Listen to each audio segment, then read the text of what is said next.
All right, let's dive into one of the trickiest parts of the PTE reading section, the fill in the blanks. If you've ever felt overwhelmed by this, you are definitely not alone. But don't worry, we're going to break down a simple, really powerful strategy to help you tackle this with total confidence. Let's get right into it. Does this look familiar? Of course it does. You're staring at a paragraph with a bunch of gaps, a list of words, and it feels like every single option could maybe fit. It's such a common feeling, and boy, is it frustrating when you know that clock is ticking down. But here's the thing, mastering this isn't about some hidden trick or secret hack. It's all about building a solid, repeatable strategy. You have to understand what the test is actually asking you to do. Think of it like a logic puzzle, and today we're going to solve it together. So, before we jump into a bunch of specific rules, we've got to start with the groundwork. Section 1 here is all about the foundational skills you absolutely need because, the right answer often depends on way more than just a single grammar rule. Success here really comes down to these 4 things. Now, most people focus way too much on just grammar, but look, it's only one piece of the puzzle. Understanding the main idea of the passage, knowing which words just sound right together, we call those collocations, and of course, having a good vocabulary, they're all just as important. Let's talk about collocations for just a second.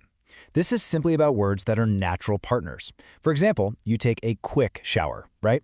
You wouldn't really say you take a fast shower, even though quick and fast mean pretty much the same thing. The PTE loves testing this because it shows you have a real feel for the language, not just a list of memorized words.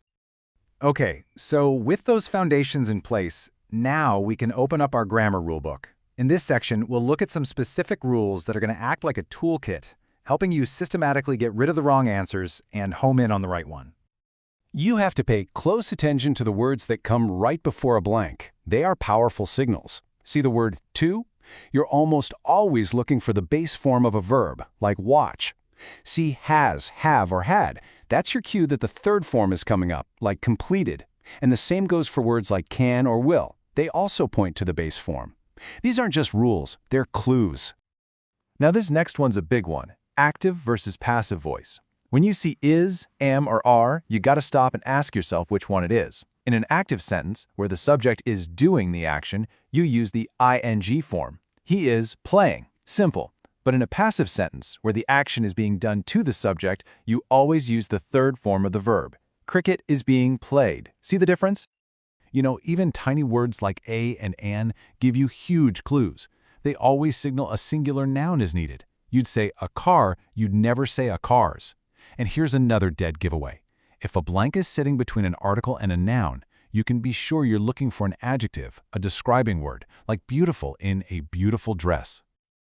Okay, so we've got our foundational skills down, and we have our grammar toolkit. But how do we actually apply all this stuff when we're under real exam pressure? Well, that brings us to Section 3, our step-by-step game plan. This is the exact process you should follow every single time. Step 1, and this is totally non-negotiable. Read the entire passage first to get the context. Do not look at the answers yet. Step 2, based on that context, try to predict what kind of word should go in there. Then, and only then, do you move to Step 3 and look for a match in the options. And finally, Step 4 is just smart strategy. Don't get stuck. Solve the easy ones first. That reduces your options and makes the tougher ones way easier to figure out. So we've covered the skills, the rules, and the strategy. But you know what? None of it means a thing without the final and honestly the most crucial element. And that brings us to our last section. Practice makes perfect. Let's be really clear about this. You will not improve overnight. This isn't about finding some magic button that works instantly. True, lasting progress only comes from consistent, focused effort over time. You have to be patient with yourself and just trust the process. So, the main takeaway here is this. Success comes from bringing it all together. It's about combining that grammar toolkit with that smart 4-step game plan we talked about. When you start to blend those two things in your daily practice, that's when you'll start to see real, meaningful progress. So as you go forward, I want to leave you with a final thought. Ask yourself this: which one of these rules or what part of this strategy is going to be the biggest game changer for you? Identifying that one area and turning it into a strength, well, that's your next step to mastering this task.